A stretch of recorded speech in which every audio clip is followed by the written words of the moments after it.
Hello friends, आज हम class 9th bio के जो सीरीज है बायो का, उसमें हम आखिरी चैप्टर है इंप्रूवमेंट इन फूड रिसोर्सेज, उससे स्टार्ट करने जा रहे हैं। उसे हम कंप्लीट करेंगे।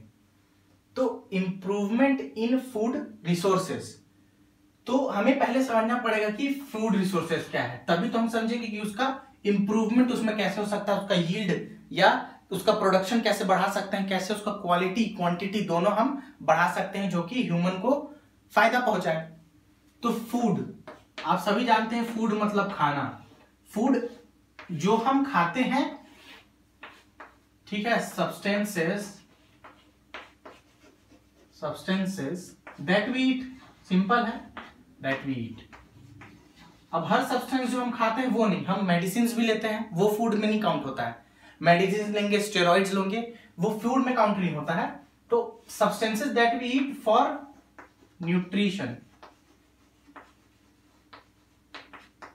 ठीक है, and development of body. Nutrition और बॉडी डेवलपमेंट के लिए जो हम सब्सटेंस खाते हैं वो होता है फूड। बेसिक इसका डेफिनेशन ये है कि सब्सटेंसेस जो हम खाते हैं न्यूट्रिशन के लिए और डेवलपमेंट ऑफ बॉडी, उसे क्या कहते हैं, हम फूड कहते हैं। अब फूड टेस्ट के हिसाब से अलग अलग तरीके से हो सकता है, पर इस बेसिस पे कि कितने प्रकार के फूड होते हैं उसे कहते हैं फूड रिसोर्सेज, मतलब फूड के संसाधन, कहां कहां से हम फूड हमें ह्यूमंस को या हर ऑर्गेनिज्म को मिल सकता है। तो फूड ब्रॉड कैटेगरी में बेसिकली होता है, या तो आप प्लांट को यूज करें एज अ फूड या आप एनिमल को यूज करें एज अ फूड, ठीक है। तो फिर यहाँ पे वेज नॉन वेज वो अलग मैटर है, वो तो टेस्ट का बात हो गया। लेकिन ऐसे प्लांट और एनिमल ये दो कैटेगरीज होते हैं। अब हमने फंजाई जब हम पढ़ रहे थे, हमने ये भी पढ़ा था कि कुछ फंजाई भी यूज होते हैं फूड के लिए। जैसे कि हम एक खाते हैं मशरूम, बहुत न्यूट्रिशियस वैल्यूज का बहुत ज्यादा होता है मशरूम, तो ये भी फूड है। लेकिन इसको भी हम फूड के नजरिए से देखें तो प्लांट में इसको इंक्लूड कर लेते हैं। तो दो ब्रॉड कैटेगरी है प्लांट और एनिमल की, जब हम फूड की बात करें। अब फूड जरूरी क्यों है, मतलब ऐसा क्या, क्यों हम फूड को कंज्यूम करते हैं, क्या इसके फायदे होते हैं। तो देखिए, जैसे कोई भी ऑर्गेनिज्म है, जैसे हम अपनी बात करते हैं ह्यूमंस की, किसकी, ह्यूमंस की। तो ह्यूमंस में सेल है, हर ऑर्गेनिज्म में सेल है, ह्यूमन में सेल्स है। तो सेल को एक्टिव रहने के लिए और अपना लिविंग स्टेट बनाए रखने के लिए एक्टिविटी करना पड़ता है। सेल चैप्टर में हमने पढ़ा है कि सेल क्या करती है, मेटाबॉलिक एक्टिविटीज करती है, जिसके कारण लिविंग स्टेट में रहती है। उसके लिए उसे सबस्ट्रेट चाहिए। कैसे सबस्ट्रेट चाहिए, जैसे अमीनो एसिड्स चाहिए, जिससे वो क्या बना पाए, प्रोटीन बना पाए, ठीक है। ऑयल या फैट चाहिए, जिसको वो तोड़ के लिपिड्स बना पाए। हमने पढ़ा है लिपिड्स भी सेल में काम आते हैं, प्रोटीन भी काम आते हैं। न्यूट्रिएंट्स हो पाए सेल के पास, न्यूट्रिएंट या मिनरल आप कह सकते हैं, न्यूट्रिएंट या मिनरल, जिसमें आता है मेटल्स भी आते हैं, आयरन हो गया, सोडियम सेल को चाहिए, क्लोरीन चाहिए, पोटेशियम चाहिए, ये सब हम मिनरल्स या आयंस जो भी आप कह सकते हैं, न्यूट्रिएंट मिनरल में ये सब आते हैं। ये सब सेल की जरूरत है। अब सेल क्या है, जैसे हम क्या है, हम हैं हेटेरोट्रॉफ, तो हमें दूसरे प्लांट्स पर या एनिमल्स पर डिपेंड रहना पड़ता है। प्लांट्स को भी डिपेंड रहना पड़ता है, प्लांट्स को एज सच डिपेंड नहीं रहना पड़ता है, पर उन्हें लाइट एनर्जी पर डिपेंड रहना पड़ता है। किस पर, लाइट एनर्जी पर, फूड बनाने के लिए लाइट एनर्जी, जो उन्हें कहां से मिलती है, लाइट एनर्जी सन देता है वो लाइट एनर्जी, ठीक है। तो ये तो प्लांट्स की बात हो गई। ह्यूमंस में सेल्स या कोई भी ऑर्गेनिज्म के सेल को ये सब वेरियस प्रोडक्ट्स चाहिए, किस लिए, अपने आप को लिविंग रखने के लिए। और हर ऑर्गेनिज्म चाहता है कि मैं जीऊं या लाइफ प्रोसेस अपना कंप्लीट करूं, तो इसीलिए सबको फूड की जरूरत होती है। अब जैसे हम प्लांट्स क्यों खाते हैं, प्लांट्स में बहुत सारे amino acid, proteins, mineral, nutrients, अलग अलग तरह के जो कि न्यूट्रिशियस फूड्स हैं, न्यूट्रिशियस मटेरियल हैं, वो हमें प्लांट से मिलते हैं, जो हमारी बॉडी ग्रोथ में, डेवलपमेंट में, हमें हेल्दी रहने में हेल्पफुल होता है, ठीक है, हेल्प करता है, इसीलिए वो हम यूज करते हैं। अब फूड रिसोर्सेज को इंप्रूव करने की जरूरत क्या है, तो जरूरत यह है कि जैसे पॉपुलेशन है हमारा, पॉपुलेशन, आबादी, वो लगातार बढ़ रही है। जैसे वर्ल्ड की एट प्रेजेंट आबादी लगभग 8 बिलियन है, 800 करोड़ एंड काउंटिंग, ठीक है। तो इतने पॉपुलेशन के लिए फूड चाहिए। या इंडिया की बात करें तो इंडिया में अराउंड 125 करोड़ पीपल हैं, तो इतने ह्यूमंस के लिए क्या चाहिए, फूड चाहिए। अगर हम ह्यूमंस की बात करें तो क्या चाहिए, फूड। अब ये फूड कैसे आएगा, एग्रीकल्चर कंट्री है इंडिया, इंडिया एग्रीकल्चर कंट्री है। क्या मतलब है ये कहने का कि इंडिया एग्रीकल्चर कंट्री है, ये मतलब है कि इंडिया का जो इकोनॉमी है, अर्थव्यवस्था है, वो मेनली एग्रीकल्चर पर डिपेंड है। इंडिया का जीडीपी, ग्रॉस डोमेस्टिक प्रोडक्ट का 33% एग्रीकल्चर पर बेस्ड है। और इंडिया में जो पॉपुलेशन है उनका अगर देखें एम्प्लॉयमेंट, तो एम्प्लॉयमेंट के हिसाब से एग्रीकल्चर 62% लोगों को एम्प्लॉयमेंट प्रोवाइड करता है। मतलब मैक्सिमम लोग हमारे कंट्री में आज भी क्या करते हैं, फार्मिंग करते हैं। क्यों, क्योंकि फूड प्रोडक्शन हो सके। फूड प्रोडक्शन हो जाए तभी तो ग्रोइंग पॉपुलेशन की हंगर को हम मिटा सकते हैं और सबको हेल्दी रख सकते हैं और सबका डेवलपमेंट हो सकता है और हेल्दी लाइफ कोई भी जी सकता है, इसलिए फूड जरूरी है। तो क्या है, पॉपुलेशन लगातार बढ़ता जा रहा है, लैंड तो उतना ही है। जैसे इंडिया के पास हम पढ़े हैं वर्ल्ड का 2.4 सरफेस लैंड एरिया है, ठीक है, लेकिन पॉपुलेशन सेकेंड नंबर पे, सेकेंड मोस्ट पॉपुलस है हम, और भगवान की दया से थोड़े दिन में चाइना को भी हम ओवरटेक कर जाएंगे। तो पॉपुलेशन तो बढ़ रहा है पर लैंड उतना ही है। तो इसका एक ये हो सकता है कि जितना भी लैंड है, जैसे 2.4% हमारे पास लैंड एरिया है वर्ल्ड का, land area of world, India की बात कर रहा हूं, तो हम ये कर सकते हैं कि फूड बनाने के लिए हम क्या करें कि एरिया ऑफ कल्टीवेशन बढ़ाए, एरिया ऑफ कल्टीवेशन बढ़ाया, ठीक है। लेकिन हम ज्यादा नहीं बढ़ा सकते, क्यों, क्योंकि फिर डेवलपमेंट का बात आ जाएगा, इंफ्रास्ट्रक्चर का बात आ जाएगा, रोड रेल कनेक्टिविटी, नए नए बिल्डिंग्स, ऑफिसेस, बिजनेस बढ़ाने का बात आ जाएगा। तो ये एक हद तक ही बढ़ सकता है। फिर भी हमने बहुत इसको एक्सटेंसिव यूज लिया इस मेथड का, और आजादी के बाद जब फूड प्रोडक्शन का सबसे मेन चैलेंज इंडिया का था आजादी के बाद कि हम फूड प्रोडक्शन कितना अच्छे से कर पाए, क्योंकि हमारी पॉपुलेशन रॉकेट की तरह, मतलब बहुत तेज स्पीड से बढ़ी, ठीक है ना, रॉकेटेड हुई उसे कहते हैं। तो बहुत तेज स्पीड से बढ़ी, तो उसके लिए एक फूड का शॉर्टेज होने लगा। तो सरकार ने साइंटिस्ट से बात की, बहुत सारे शिक्षाविद या एजुकेशनिस्ट पर्सन से बात की कि ये क्या सॉल्यूशन है। तो एक सबसे कॉमन सॉल्यूशन आया कि एरिया ऑफ कल्टीवेशन बढ़ाया जाए। तो एरिया ऑफ कल्टीवेशन बढ़ाया, जितना उस वक्त हम एरिया कल्टीवेट करते थे उसका अराउंड 25% हमने बढ़ाया, एग्रीकल्चर को दिया। जितना पहले करते थे उससे 25% और इंक्रीज किया, पर फूड प्रोडक्शन थोड़ा सा तो बढ़ा, लेकिन जो पॉपुलेशन बढ़ रही थी उसके हिसाब से उतना एडिक्वेट नहीं हो पाया। फिर और भी बहुत सारे मेथड्स आए, क्या, पेस्टिसाइड का यूज किया गया, पेस्टिसाइड्स, फर्टिलाइजर्स का यूज किया गया, फर्टिलाइजर्स, ठीक है, इन्हें कहा जाता है ग्रीन रिवॉल्यूशन। ग्रीन मतलब जो भी भाई फूड का सोर्स है, प्लांट्स हैं, ये सब मेनली ग्रीन रिवॉल्यूशन कहा जाता है। ग्रीन रिवॉल्यूशन वो रिवॉल्यूशन जिसने फूड में इंप्रूवमेंट किया, फूड का प्रोडक्शन बढ़ाया, क्वालिटी भी बढ़ाई, प्रोडक्शन भी बढ़ाया, वो होता है ग्रीन रिवॉल्यूशन। इसमें पेस्टिसाइड, फर्टिलाइजर का यूज हुआ और प्लांट ब्रीडिंग का यूज हुआ। किसका यूज हुआ, प्लांट ब्रीडिंग। ये हम आगे थोड़ा पढ़ेंगे कि क्या होता है प्लांट ब्रीडिंग, आगे लेक्चर्स में ये आएगा कि प्लांट ब्रीडिंग क्या होता है, ठीक है, तो इससे हुआ ग्रीन रेवोल्यूशन, जिसने फूड प्रोसेसिंग को और फूड के प्रोडक्शन को बढ़ाया। ठीक है, एक एग्जांपल से समझिए, जैसे 1960s के दौरान जो वीट इंडिया में प्रोड्यूस होता था वो था लगभग 11 मिलियन टन्स। ठीक है, 11 मिलियन टन्स किसका? वीट का।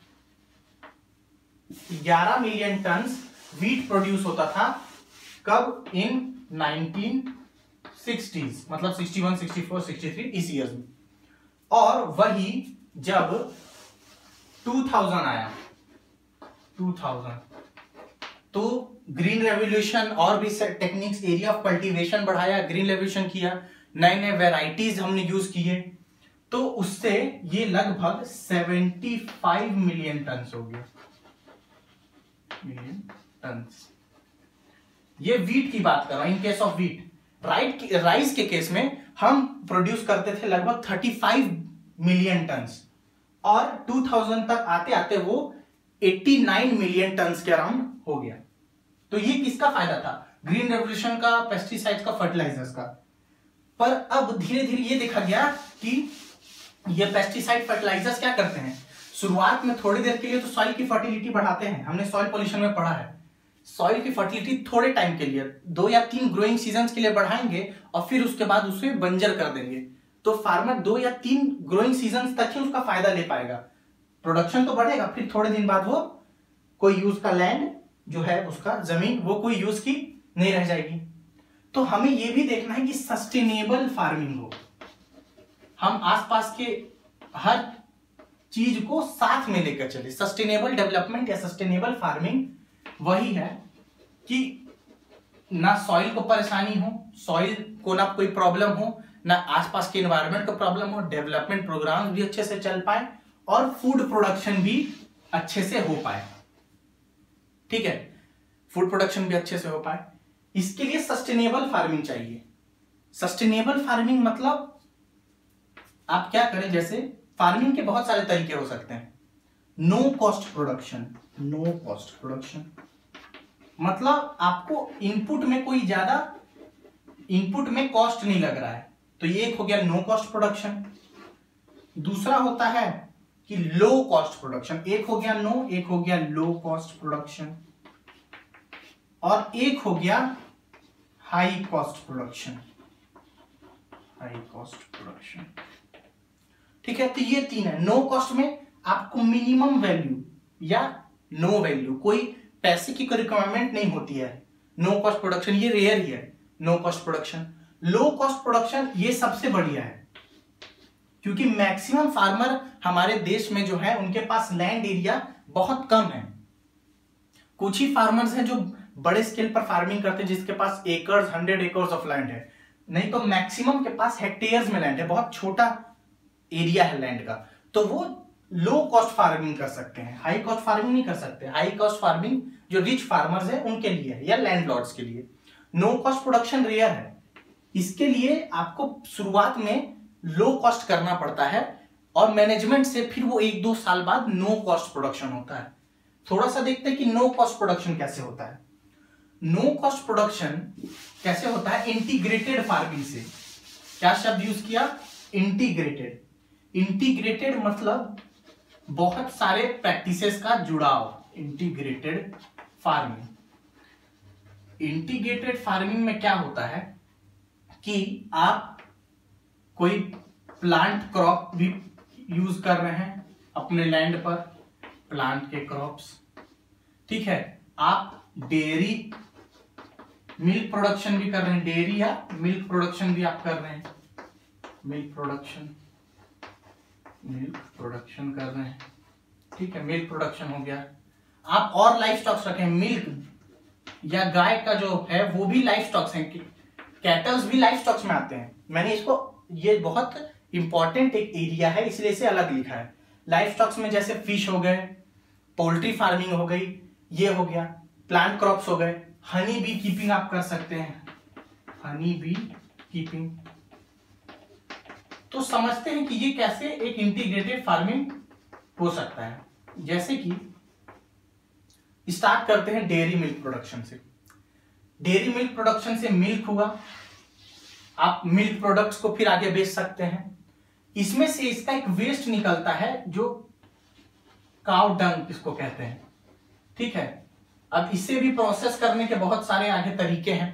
जैसे अगर इसको आप बायो गैस प्लांट में डालते हैं तो उससे आपको वेरियस गैसेस मिलती हैं जो घर के कुकिंग में काम आ सकती है, और वेरियस और इसका जो बायो जो गैस निकलता है उसका भी अगर जो वेस्ट बनता है तो वो किस में काम आता है, जो उसका वेस्ट बनता है वो काम आ जाता है फर्टिलाइजर्स में।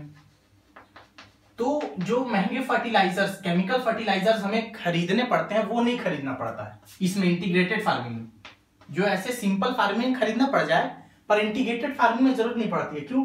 क्योंकि इस इंडस्ट्री का जो वेस्ट निकलता है वो फर्टिलाइजर का काम करेगा। किसके लिए? वो फर्टिलाइजर का काम करेगा क्रॉप्स के लिए। आप क्रॉप्स में इसे यूज करेंगे बायो फर्टिलाइजर्स को, तो बिना फर्टिलाइजर्स पेस्टिसाइड के यूज के प्रोडक्शन बढ़ेगा। किसका? प्लांट क्रॉप्स का प्रोडक्शन बढ़ेगा, ठीक है। अब इसका जो वेस्ट होगा, जैसे धान की, वीट की, राइस की, जब हार्वेस्ट होता है ये सब क्रॉप, तो उसके बाद जो उनके स्टेम्स होते हैं या लीव्स होते हैं वो वेस्ट प्रोडक्ट होते हैं। तो उनसे वापस आप इनके लिए खाने का सोर्स बना सकते हैं। लाइफ स्टॉक्स, जैसे आपने फिश यूज की, आपने फिश का भी रीयरिंग किया और साथ में मान लीजिए आप पोल्ट्री फार्म भी आपने रखा है, तो ये दोनों एक दूसरे को सस्टेन करेंगे। बी कीपिंग से क्या होता है? बी कीपिंग जो है इससे आपको हनी मिलेगा, हनी, ठीक है, वैक्स, और ये इन्वायरमेंट के लिए बहुत अच्छा होगा। क्यों? क्योंकि हनी भी क्या करते हैं? पॉलिनेशन करवाते हैं। जो हनी भी है वो क्या करेंगे? पॉलिनेशन, तो आपके आसपास के एनवायरनमेंट को भी अच्छा करेंगे। तो इसको शुरू करने के लिए आपके पास मिनिमम 2 to 3 इयर्स एक टाइम स्पेंड होना चाहिए। क्यों? क्योंकि ये आप जिस एरिया में करेंगे उसे सैचुरेट होने के लिए, मतलब इस पूरे इंडस्ट्री को अपने अनुकूल बनाने के लिए वो एनवायरनमेंट को टाइम लगता है, ठीक है। तो एक इंटीग्रेटेड फार्मिंग सबसे अच्छा लो कॉस्ट तरीका है। तो हमने ये भी देख लिया। अब हम थोड़ा वापस पॉपुलेशन पे आ जाते हैं। तो वर्ल्ड में लगभग 3 बिलियन, मतलब 300 करोड़, वर्ल्ड की पॉपुलेशन अभी कितनी है? 8 बिलियन प्लस है। उसमें से अराउंड 3 बिलियन पीपल को हंगर है, पर कैसी हंगर है? न्यूट्रिशन की हंगर है, न्यूट्रिशन, ठीक है। अराउंड 800 मिलियन, 800 मिलियन पीपल ऐसे हैं जिनको एक्यूट, असली हंगर है, मतलब उन्हें खाना नहीं मिलता है, हंगर एब्सोल्यूट है। और 3 बिलियन पीपल में हंगर न्यूट्रिशन का है या हिडन हंगर है। इसका मतलब वो खाना तो खा रहे हैं, उन्हें फूड तो मिल रहा है पर न्यूट्रिशन लेस फूड मिल रहा है। ये ज्यादा खतरनाक है। फूड तो मिल रहा है पर उसमें न्यूट्रिशन नहीं है, तो आप अपना पेट तो भर ले रहे हैं पर आपको न्यूट्रिशन नहीं मिल रहा है, तो उसके बहुत सारे साइड इफेक्ट्स हैं। डिजीज है, ठीक है, माल न्यूट्रिशन है, डिजीज है, बॉडी प्रॉपर फंक्शनिंग नहीं कर पाती है, और इससे कई बार डेथ भी हो जाती है। इंसान को तो लगता है कि वो फूड ले रहा है पर क्या है? फूड में न्यूट्रिशन ही नहीं है। तो उसकी बॉडी, फूड का मेन काम क्या है? बॉडी को न्यूट्रिशन प्रोवाइड करना, उसका ग्रोथ कराना, डेवलपमेंट कराना, जो कि नहीं हो पाता है। तो हमने ये हंगर का न्यूट्रिशन देखा। इसका मेन कारण क्या है? पॉपुलेशन। पॉपुलेशन है हर चीज की जड़ है। हाई पॉपुलेशन इकोनॉमी के लिए है, हेल्थ इंफ्रास्ट्रक्चर के लिए है, फार्मिंग पे बोझ डालती है, एक तरह का बर्डन डालती है। जितना पॉपुलेशन होगा आपको फूड उतना ही चाहिए, फूड का अमाउंट उतना ही चाहिए। और अगर आप फूड का अमाउंट पे सिर्फ ध्यान देंगे तो फिर क्वालिटी पे कौन ध्यान देगा? आपने फूड प्रोडक्शन तो बढ़ा दिया, जैसे एग्जांपल वीट का ही ले लेते हैं, 11 मिलियन टन से 75 के अराउंड तो कर दिया, पर क्या होता अगर हम ये अचीव तो कर लेते, मान लीजिए हम 200 मिलियन अचीव कर लेते, पर ये जो 200 मिलियन वीट हुआ है इसका कोई क्वालिटी ही नहीं होता, उसमें कोई न्यूट्रिशन ही नहीं होता, तो फिर ये वाली प्रॉब्लम क्रिएट होती। तो हमें प्रोडक्शन तो चाहिए, मतलब क्वांटिटी तो चाहिए और क्वालिटी भी चाहिए, क्वांटिटी भी चाहिए और क्वालिटी भी चाहिए, ठीक है। क्वांटिटी और क्वालिटी दोनों जरूरी है। ये समझ में आया क्यों जरूरी है, कि हम खा तो लेंगे, कितना भी फूड है वो कंज्यूम कर लेंगे, पर अगर उसमें न्यूट्रिशन ही ना हो तो ऐसे फूड खाने का मतलब ही क्या। क्योंकि फूड का जो बेसिक मतलब हम समझते हैं वो है ऐसी कोई भी चीज जो हम खाएं और हमें बॉडी में डेवलपमेंट दिखे, ग्रोथ दिखे और न्यूट्रिशन बॉडी को प्रोवाइड हो कि लाइफ प्रोसेस सही ढंग से काम कर सके, ठीक है। तो आज के लेक्चर के लिए इतना ही। अगले लेक्चर में हम क्रॉप कौन कौन से होते हैं, उनमें इंप्रूवमेंट कैसे हो सकता है और क्या मैनेजमेंट हम कर सकते हैं वो देखेंगे।